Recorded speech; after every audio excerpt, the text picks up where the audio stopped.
What's happening, sports fans? Welcome back to another episode with Mom and Papa Joe. Today on the menu, Beef Shank.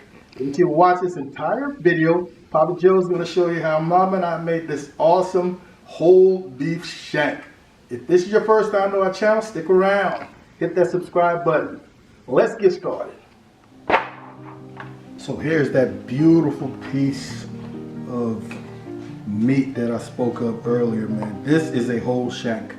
I have cooked this piece of meat before, but not as a whole piece.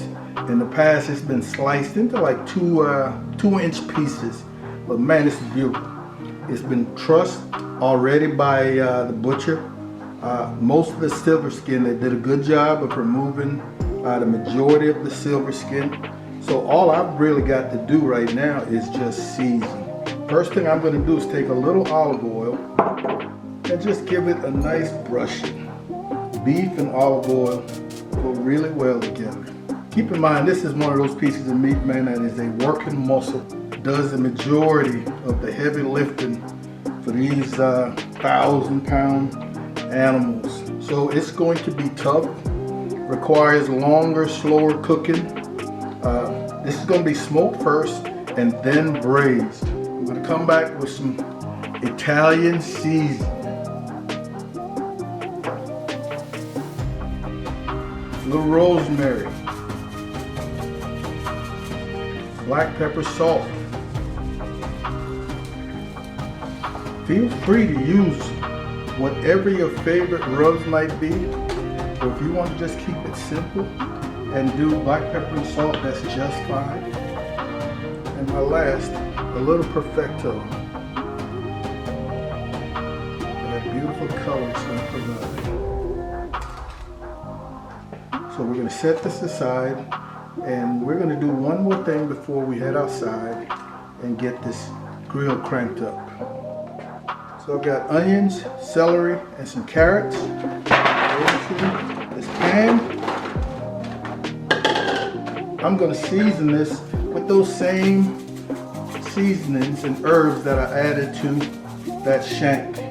I'm going to place this pan with this mirepoix underneath that shank to catch some of the juices. And this is going to serve as the base for our braising liquid when it's time to braise. Let's head outside, get that Traeger cranked up. Our Timberline 850 is up to 300 degrees. Here's our pan with our mirepoix and those seasonings. This would make a much prettier picture if I could stand it up. But because I can't use the lower shelf because of that pan, I'm going to lay it down. But I'm going to go this flat side down so that my meat is all up.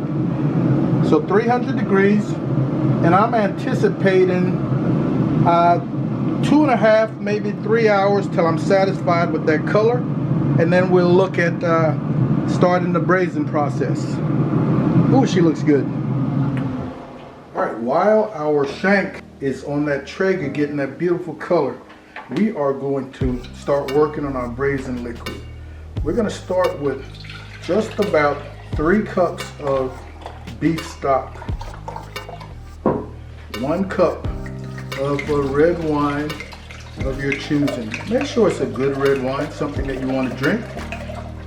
1 can of diced tomatoes, 1 bay leaf, and a whole clove of garlic. This is actually 2 medium-sized cloves of garlic.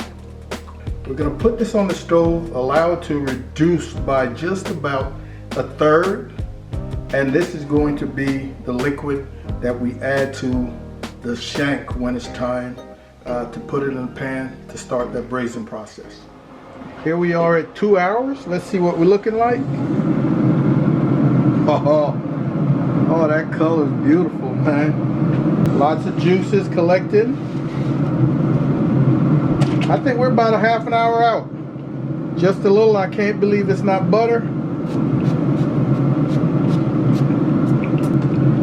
We'll be back out here in another half an hour, and I think it's going to be time to get our braising started. Beautiful color. All right, we are at exactly 2 2.5 hours. And man, she is looking beautiful. Wow, what an awesome color.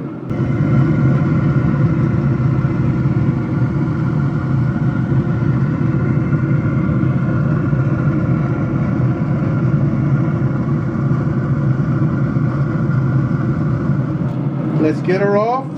We're gonna get her inside and get this braising process started.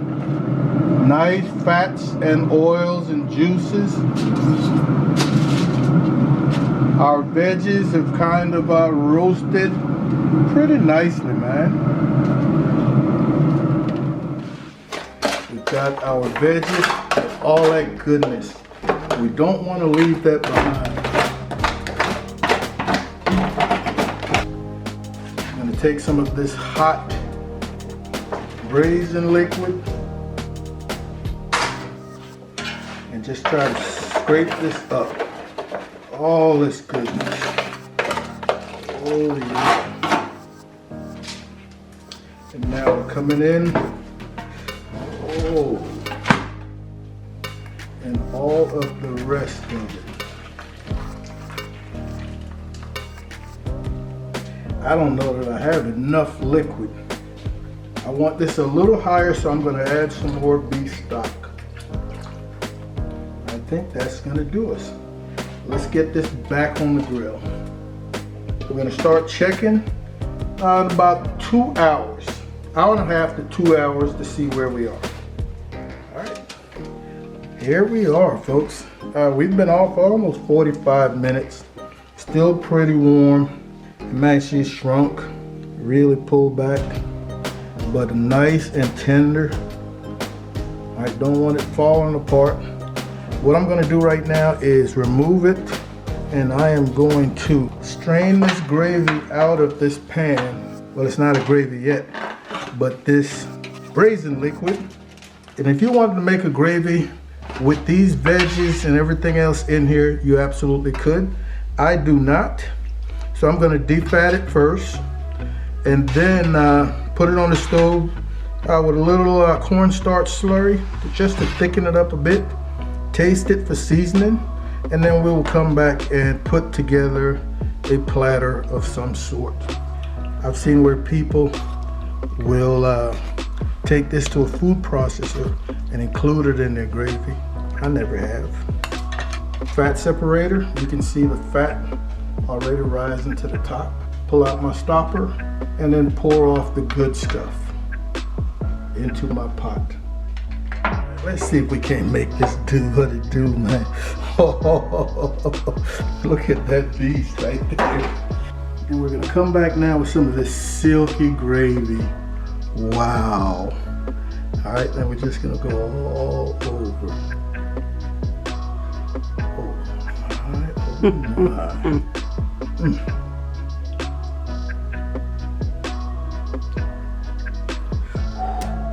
That's beautiful.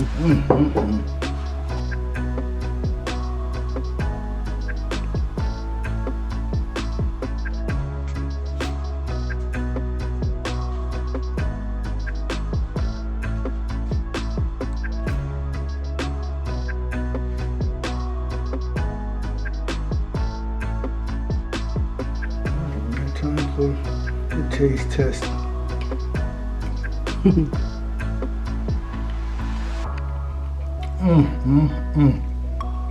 Oh.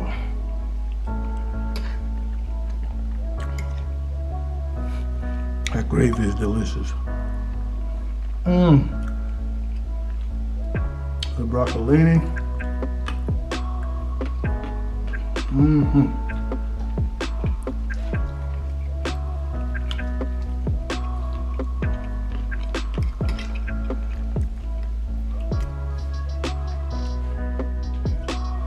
Here it is, folks. Pretty simple cook, not very labor intensive. However, you want to make sure that whatever vessel, whatever pot you use, seals tightly. Mine did not seal very tightly, and I think it extended the cook much longer than it should have. This should have been about probably less than 3 hours inside that braising liquid. This took me almost 5. My pop didn't seal very well, but this big bone was an issue.